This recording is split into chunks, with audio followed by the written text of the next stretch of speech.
ጸሎቴ ቢሆን ለወረት ጎዶሎ ቢሆን የኔነት ባረከኝ እኔን ከሰማይ በደል ጥፋቴንም ሳታይ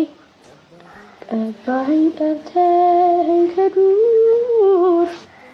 ሰጠኸኝ ከፍ ያለ ወንበር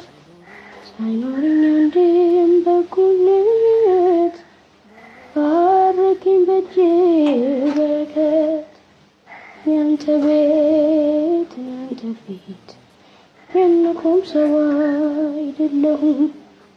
ግን ፍቅር ነህ ለዘላለም